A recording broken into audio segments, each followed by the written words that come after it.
Alright everybody, we're going to do a quick overview install of True Travel Dynamics long travel suspension, the 4.5-inch added width kit. I'll put a sort of picture on the screen of what it is, but what you got to realize, this kit for what it is, and I say kit with quotation marks, it's the most complete for what you're going to get, and the travel you can get out of it and the strength, if you look at it, is the best at what else to me is the best bang for your buck for what you get. But with the issues I have, customer service for just solving small issues, which I'll get into later, is absolutely awful. It's been 3 months and I haven't had really any actual concrete answer on when I'll ever get the parts to solve the problems that I have. It's been sitting like this for probably over 3 months. So let's just do an overview of the kit. So here's an upper control arm. Got 2 heim joints on the end, and instead of bushings, you also have an upper uniball and not a ball joint. To me, this means a lot more strength. You can, yep, kind of see that. It's kind of dark. You can see it in the light. That's one reason why I went with this. You got heim joints up here, and then uniball joint, no ball joints, no bushings, and it's pretty beefy. You can see here's the spacers that you get to put stock knuckles into the upper control arm. The only bushings on the whole thing are on the lower control arm that go into the stock locations of the frame. They're not installed in the arm, you have to put them in, but you can use some grease and press them in there and it's fine. The bolts are not tight yet, but it works. So you get the arms, bushings, and you get the coil buckets for the shocks and for the coilovers and the shocks. This is just tacked in here right now. That's what you get, and then you get all the spacers, bolts, everything with that. You also get limiting straps, brake lines, everything like that, and extended tie rod ends. Which, there's one coil bucket, brake line, the other one's over there, limiting strap, all the stuff. I'll put pictures sort of in the corner of all the other things spacers, yada yada yada, things like that. More spacers there for, I believe, shocks, other bolts. Here is a completely mocked up side. In their quote unquote kit, you can get the FOA versions of shocks. And I did that just to see how they would work. I don't know. Some people have told me they're not really all that great and they leak early. Well, I'll see what they do for me. So you got coilover, shock, 2.5 by 8, both. And this coil bucket's just tacked in here for mock-up purposes. You get the axle shaft. Both axle shafts are made by RCV, not True Travel. So the shocks are made by FOA, not True Travel. So it's 3 different companies that make up this quote-unquote kit. But as you can see, this is all just mocked up. The upper control arm, stock bolts for the upper A arm. You can see how the lower ones on there with spacers and stuff. And then you got the knuckle. So one thing you gotta understand, the axles use the later hubs live front end all the time that you'll find in late 99 all the way to 2011. Not the early one that has the lockouts on the hubs that are 98 to early 99, which this is a 98. You gotta change the front wheel bearings. The knuckles are the same, but the wheel bearings are different and the axle shafts are different, so you gotta change the wheel bearings, which I did, which is fine by me. It's not that big of a deal. It's why make an axle shaft for an axle that was only used for a year and a half in these things. There's the coil, and then you have the tie rod end. As you can see, there's the inner part with a heim, another heim on the back, which is supposed to go on like yay. But there's spacers for this, in which, let's go on to the issues. I was missing 2 spacers for this end to go on the knuckle. That was sent out to me pretty quickly and I was quite pleased of that.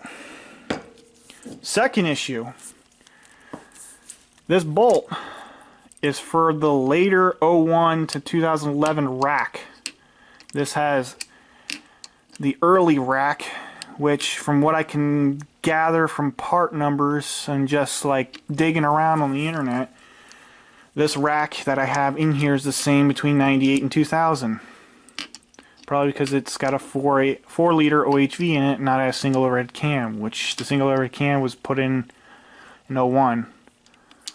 So this, I believe, is an M18 fine thread, so 1.5 thread, whereas mine is an M16. He says the kit's for 98 to 2011. Well, I tell him about this, I'm like, this is what I found. Part numbers wise, there's 2 different racks in these trucks, being that the frame is the same from 98 to 2011. So I tell him about it. He tries to order inner tie rod end to see, he doesn't see a difference, so I send him one of mine and he said he'll make me bolts. 3 months later I have nothing. And no clear answer when I would ever get any. So that's the number 2 issue. So the first issue is solved quite fast. Second one, I'm getting the runaround. And just like the third issue, there's more parts in there. This stuff, for all the steering stuff in there, just a bunch of crap everywhere. And then the final issue is being why this side's all apart. RCV, who makes the axles, this side, the splines for the differential were not cut deep enough. I was literally cutting grooves inside the crater, the galleys, or the what do you call it? The grooves of the spline, because they weren't cut deep enough. I have no answer whether or not I will get a replacement axle shaft or I'm going to be just screwed. I've been getting the go around saying he's been backed up on because of everything that's going on with the world. He's been backed up and can't get his own stuff or his own orders. I'm sure he's got some of these parts stocked up, but I just can't get a replacement axle shaft from him, or even the end piece that you can unbolt. I haven't heard anything back since the last time. That was like a week ago. And when I first came out with all these issues, that was about 3 months ago. I've given this guy enough time to help me out. And it's like, stuff's not working. Fix it. It wasn't cut deep enough. So that's kind of where it is. Overall, I like the construction of the kit. I like how there's no ball joints, it's just heim joints, upper and lower. It's very, to me, looks pretty good, well done, all power coated. It's the most complete that you can get for the kits out there. But being the issues that I have,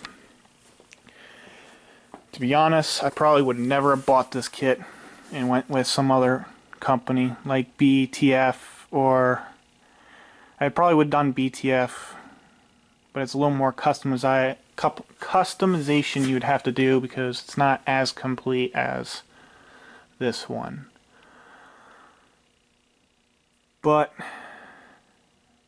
the decision's already been decided, so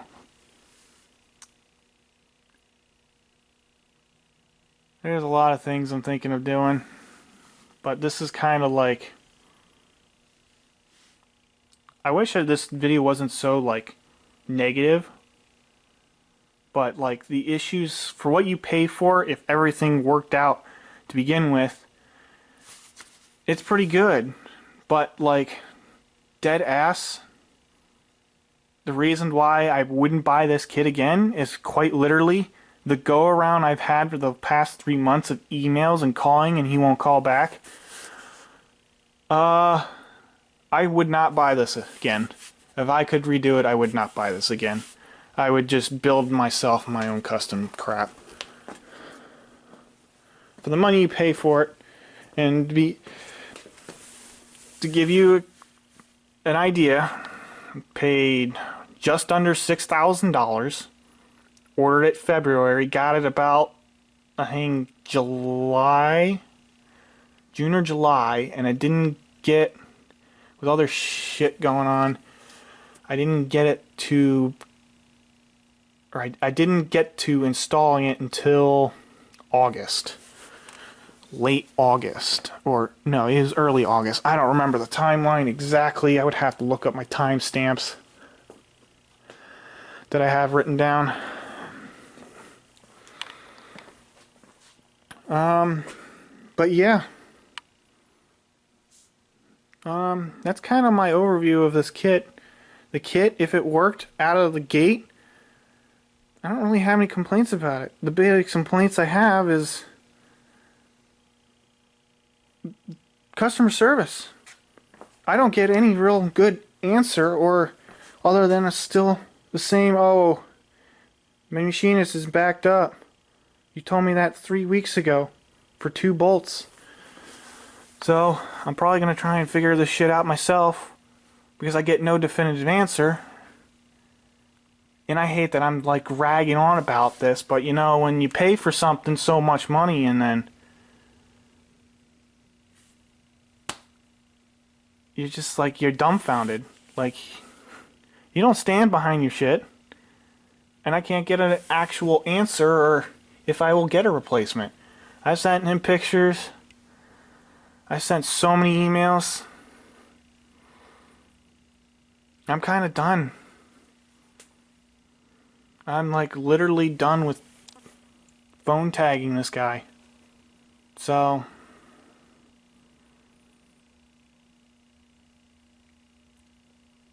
this is kind of my overview of it. It's not done. I don't even know how to freaking put this video out. But to be honest, I probably would never have bought this kit if I would have this much customer service issues. And I'm just one person.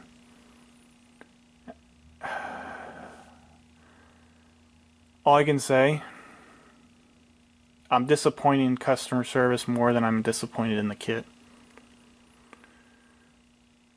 Anyway, you'll probably see a bunch of pictures of me talking with this. I'm not sure where to go with this.